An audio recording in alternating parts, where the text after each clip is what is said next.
Next, from Springfield, school superintendents hold a rally calling on the state to pass a budget and pay back the $1.1 billion owed to school districts around the state. This runs about 30 minutes. Good morning. My name is Tony Sanders. I'm the CEO of School District U46 in the area of Elgin, Bartlett, and Streamwood, Illinois. This is the second largest school district in the state, serving 40,000 students. And a few months ago, or a little over a month ago, I, along with some colleagues, Dr. Jennifer Garrison from Sandoval, Dr. Jeff Gregg from West Aurora, and Dr. Karen Sullivan from Indian Prairie, got together and had a conversation about the lack of movement on a state budget in Springfield, the lack of movement on an improvement to the school funding formula, and complaints about the fact that the state is not paying school districts what it currently owes all school districts across the state. We came up with the idea of forming a grassroots organization just called Pass Illinois Budget.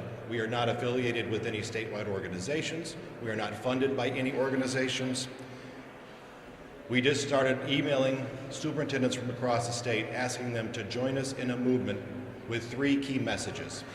The first message to our legislators and the governor is to pass a budget, not a stopgap budget, but a full budget. Our second message was to improve the school funding formula so that it benefits all students across the state of Illinois. And our third message is to pay school districts what you owe us this school year. As of today, the state owes school districts $1.1 billion across this state, which is unconscionable.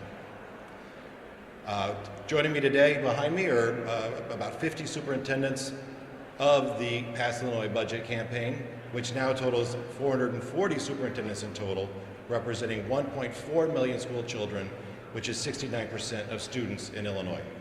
With that, you'll hear some stories today from my colleagues from across the state.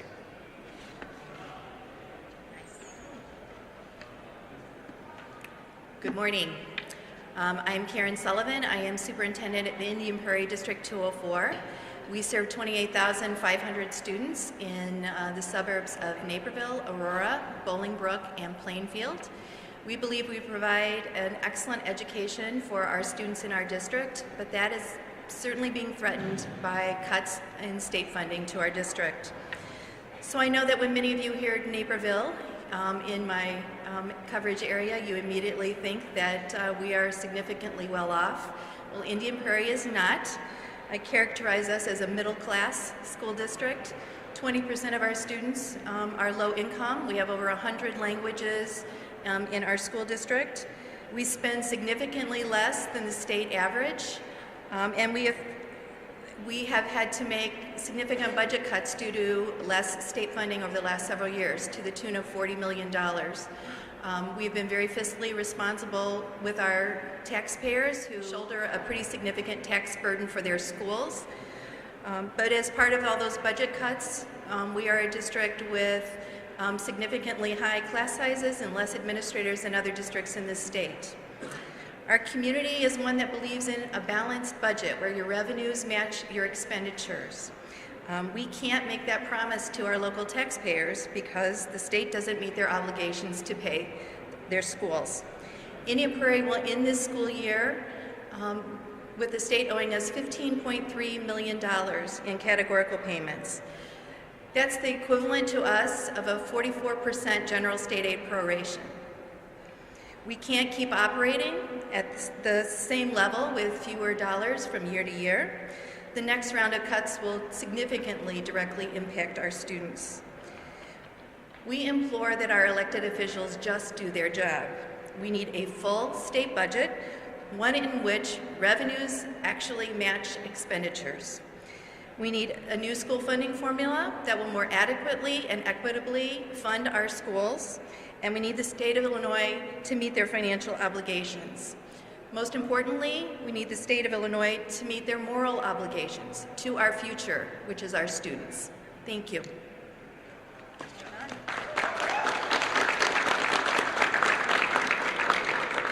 Thank you, Dr. Sullivan. My name is Jeff Craig, and I'm the superintendent for West Aurora School District 129. We represent approximately 13,000 students in the western suburbs. We represent students from 5 municipalities. We are a district of about 67% low income. Our students in our district buildings speak about 54 different languages, and we too have really tried to tighten our belt. Over the past 2 years, we have cut our budget $6 million, and with the advent of no category, minus 3 categorical payments for this school year, we are down $10.5 million of what the state owes us for expenses and services we've already committed and we've already expended. If this continues forward, we will have to make more dire cuts. As we said previous, right now our philosophy, and I think I can speak for all of those women and ladies, our women and men behind us, is that any of our efforts to find a balanced budget, we take any measure that stays as far away from students and programs as possible. That may not be possible moving forward. If we have to begin cutting extracurriculars, if we have to begin cutting electives, and once our fund balances run out, of which we have about 25 days right now, which gets us roughly to the first quarter, if we have to shut our doors, I'm wondering which of the legislators or which of the leaders or the governor is going to stand next to us and attend to our 26,000 parents across our district. What we really want, and I will reiterate, we are looking for a full comprehensive budget. We are looking for an approved funding formula, and we are asking the state to pay their commitment of our mandated categorical payments. So we're looking for some assistance from our elected officials. Thank you.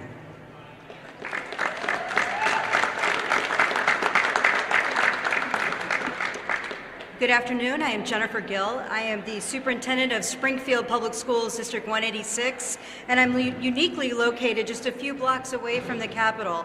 And we serve 15,000 students in Sangamon County and Springfield directly here around the state capitol. I'm uniquely positioned here to see what's going on every day and talk to our local legislators on a regular basis. I'm also here to see that our peers, not only the superintendents behind me, but those in social service agencies and those in our higher education partners, suffering day to day from the lack of a budget and also from the lack of equitable and adequate funding across the state of Illinois. Currently, we serve about 67% low-income students and have a high number of students with special needs, and we want to make sure that we are funding our districts at a level that not only adequately supports those students, but equitably does that across the state of Illinois.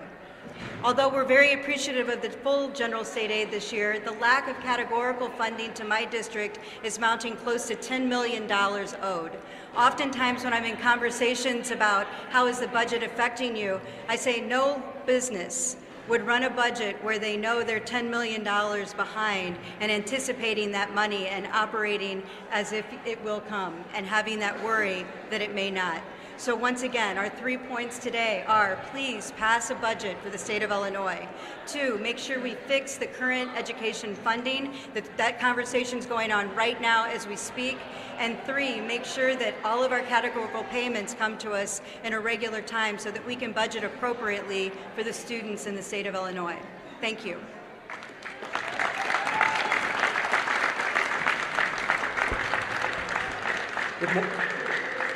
Good morning. My name is Kristen Humphries. I am the superintendent for the East Moline School District 37 in the Quad Cities. We serve approximately 2,800 students pre-K through 8th grade. In East Moline, our story is much like you've heard from other superintendents so far. Right now, we have approximately 85% of our students do come from poverty. 25% of our students speak a second language in their home. We have over 35 languages in East Moline schools, and we have obviously been devastated by proration and the state underfunding our school district. By the end of June, we will be owed almost $1.4 million from the state of Illinois, and we've been losing approximately $1 million per year from the state of Illinois over the last 8 years. I've been superintendent for the East Moline School District 7 years. And in that time, we've never had a year where we received all of our state funding. So we don't know, in East Moline, we're being devastated by cuts like many of the superintendents standing behind us. And what we're running into now is we cut art, we cut music. We're not cutting those things anymore because there is nothing left to cut. We're cutting reading teachers in East Moline. and it's having a devastating effect on our school district. The state needs to step forward and come up. We have a weighted integrated formula presented in Senate Bill 1, which is something we need desperately in the state of Illinois. We've been here too many years talking about school funding and how we are underfunding our kids. It's time to lift all children up in the state of Illinois. It's time to have a voice for them, and this shouldn't be a partisan issue. Children should never be a Republican or Democrat issue. It should be an issue where we want to have all children and give them the adequate and equitable funding that is needed. The children in my school district have parents that dream about them to have their possibilities. They dream about big dreams for our students, just like students in wealthy communities. And we need the state of Illinois, we need our elected officials to step forward, pass a budget, pay us what they owe, and they need to also pass a new school funding reform like that has been presented in Senate Bill 1 for all kids in the state of Illinois. Thank you.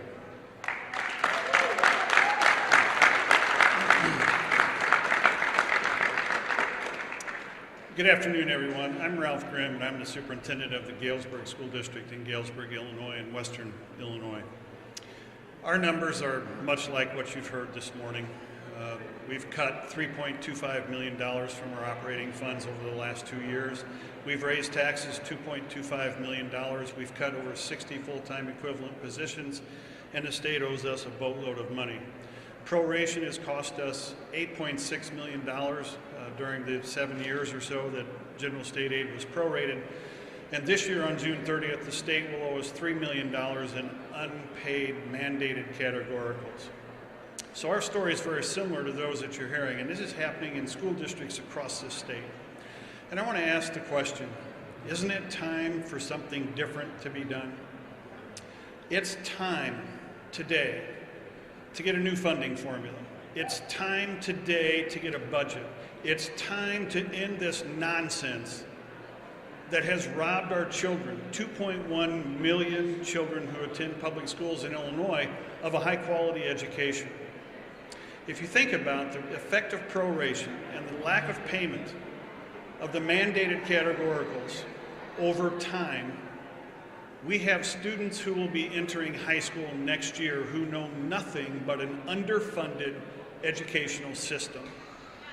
They do not know what a high-quality education system is because for many of us over the last many years, we've done nothing but cut, reduce, eliminate, and destroy good public school systems. So I think it's time that we pass a budget, that we get funding reform, and that we address the needs of all 2.1 million students who attend our schools. We cannot afford to lose an entire generation of learners, and that's what's going to happen. In a couple of years, we're going to have sent students through our public school systems that were underfunded.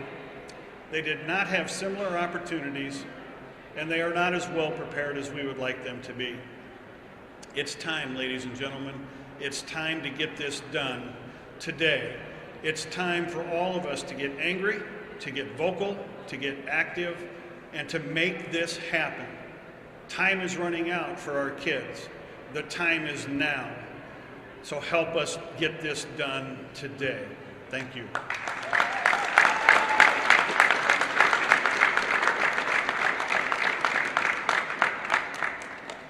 Good morning. My name is Jason Henderson, and I'm here representing Triad Community Unit School District, a K-12 district of 3,700 students, 20 minutes east of St. Louis. Triad, like many other districts, has tried to cut its way to a balanced budget. As state aid was prorated, we cut our staff by 10%, 29 faculty members over a 3-year period, but still we're unable to balance the budget without tapping into our reserves. In 2015, we asked our community members to make a choice. That choice was to cut an additional $1 million or to pass a 50-cent ed fund referendum. Our community stepped up, and for the first time in 50 years, Triad passed an education fund referendum in spring of 2015. The new ed fund money brought $2 million to Triad. We hired teachers back, we brought programs back, and all seemed good at the time. So what's the story now? Well, with $2.1 million owed in categoricals, in transportation, and in special education, we're back to where we started. Triad's financial situation is just as dire, even with the additional money from our local revenue. We are unable to meet our budget. What does this mean? It means that we spend time discussing tax anticipation warrants to make our June payroll.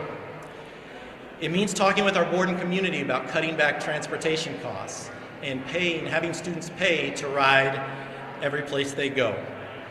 The time for action is now. Triad can't wait till the next election to receive its money it's owed. We aren't asking for additional revenue. We're asking for what the state owes, the revenue that we budget for and that we count on to survive. We're asking for our state aid and our categoricals to be paid. We know that this is only possible with a full, comprehensive state budget in place.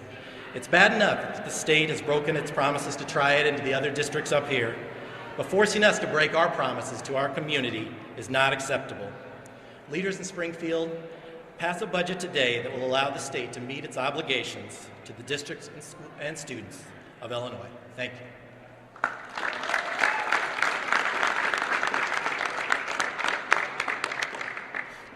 Good morning, I'm Gary Kelly. I'm the superintendent of the DuQuoin School District located downstate in southern Illinois.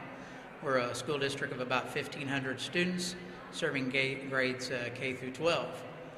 I think back 21 years ago when I became a school superintendent, and at that time we were talking about school funding. 21 years later, we're still talking about school funding. In our district, during this era of proration, we've lost $3.2 million, which is a significant amount of money in that we've lost 10% of our state aid over that time. During this year, the state owes us over $600,000 in categorical aid, which is still the same as being under proration because it's about 10% of the state contribution that we receive for funding. You know, as I thought about this, and as Ralph mentioned, I wanted to look at this from the perspective of an 8th grade student as well. During the majority of that child's educational experience, we've been under some type of proration, some loss, some situation where education was not fully funded. That student's entering high school now, and we want them to be college and career ready, and we want them to be competitive in a global society. I think about a kindergarten student who's coming into school this year. What is their educational experience going to be for the next 13 years if we cannot come together and develop a formula that works for every student in our state? We have to continue to look at this as a bipartisan effort. This situation did not happen overnight. It's something that has happened over a period of time. We have to look at it from the perspective of us as school leaders. We're doing our job. We're doing everything we can in educating every student that we have in our school districts. On the other hand, there are leaders in this state that operate in this capital that have a solution. We've provided them with a solution to fix the formula. They know the solution that has to take place to develop a state budget. Those two things have to happen in order to have a positive impact on our citizens and, in our job, a positive impact on the students that we serve. We implore our leaders to do what has to take place, to change our formula that makes it more adequate for all our children, and also at the same time to put together a budget that works for everyone. Thank you.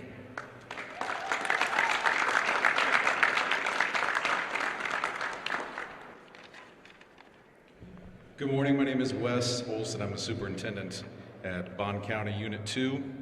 We are a PK through 12 school district of about 2,000 students located in southwestern Illinois. We serve the communities of Pocahontas, Sorrento, and Greenville. We rely on the state for nearly half our revenues, and since 2011, the state has shortchanged our district nearly $4.5 million. And this includes the over $800,000 in mandated categorical payments that we are owed this year that we were budgeted and had a balanced budget and had planned on receiving those. Like so many other districts you hear about today, we have reduced services such as transportation. Currently, we have kindergartners who ride on a bus for over an hour. We've eliminated counseling and social services to students and families. We've delayed essential repairs in our buildings, including environmental and safety concerns, because we don't have funds to do so. Fortunately, the taxpayers of Bond County passed the county facility-wide sales tax recently, and we're able to fix some of our roofs so our students aren't wet during the day when they're trying to learn, or they're warm during the cool months, or they're cool during the warm months, and they're able to concentrate on learning. In addition, we've delayed purchasing curricular supplies. Most of our textbooks are 10 to 15, 20 years old. Our newest one is a 5-year-old math textbook. We've reduced curricular offerings. We've eliminated staff, including teachers, custodians, cooks, paraprofessionals, and bus drivers. We spent down our cash reserves, so we have about 30 days cash on hand. And we've maxed our local levy, continually shifting the burden of funding on the backs of our local property owners. This is not the result of fiscal mismanagement, but the result of the state for years shirking their constitutional responsibility to adequately fund our schools. 2 years without a budget is not an example of effective governing. We refuse to accept this as the new normal. We currently have around 39 days cash on hand, as I said, and if there's no FY18 budget, our district will nearly max out our borrowing options to remain open for the 2017-2018 school year. The problems of our state did not happen overnight, and the responsibility of those problems does not rest solely on this General Assembly or this governor. Nonetheless, it is their responsibility to fix it. It's time to put political rhetoric aside and do the job you were elected to do. The message for our General Assembly and Governor is very simple. End the state budget impasse and pass a full budget immediately. Fix the inequitable K-12 funding formula and replace it with an evidence-based model. Invest in education throughout our state, including higher ed, and pay the school district what you owe them this year. Our children, our communities, they deserve better. They deserve action, and they deserve leadership, not empty rhetoric. The time is now to improve the education for our children in Illinois. Thank you.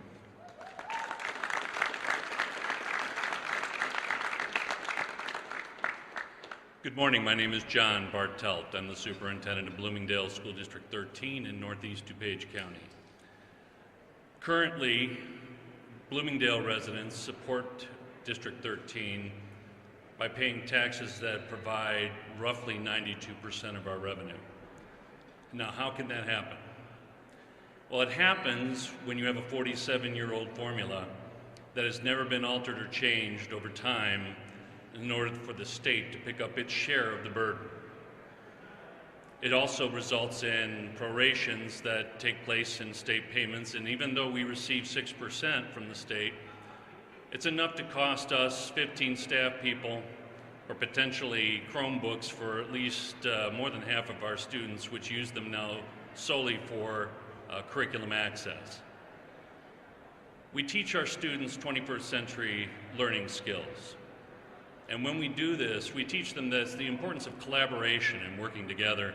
It helps you find the problems find the solutions to the problems that you have. Unfortunately, I'd like to be able to use our General Assembly and our governor as a great example of how the people that we vote into office are working together for the sake of our students in this state, for the sake of not just the students in Bloomingdale, but for all the superintendents that are standing behind me. Unfortunately, that's just not the case. But today they have an opportunity.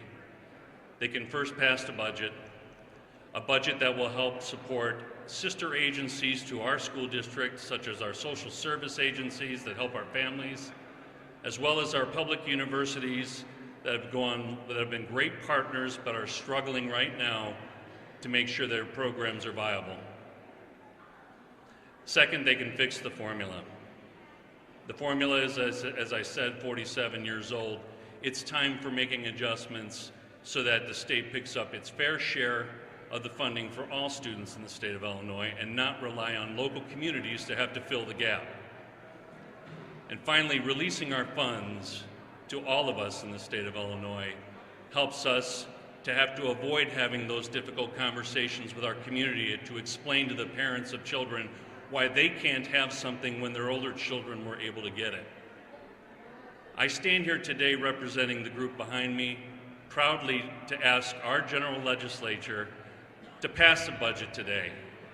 You got about 12 hours to get that done. Thank you.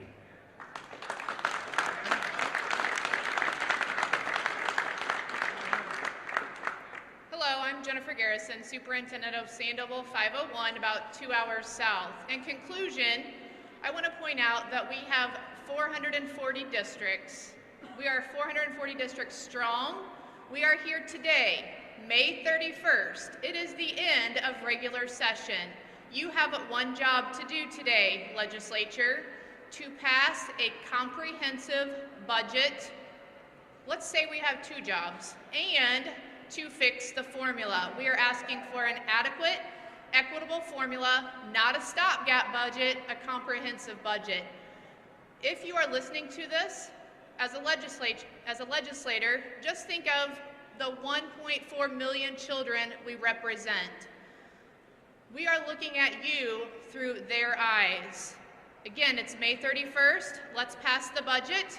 Again, 440 districts represented across the state, from Elgin, Chicago, from eastern Illinois down to the southern tip of Illinois. We are here today.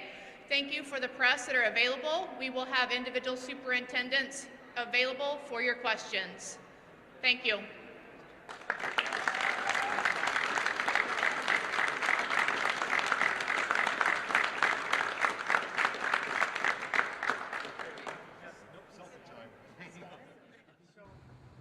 You're watching the Illinois Channel, an independent nonprofit corporation formed to provide gavel-to-gavel coverage of Illinois state government and other public affairs events taking place across Illinois.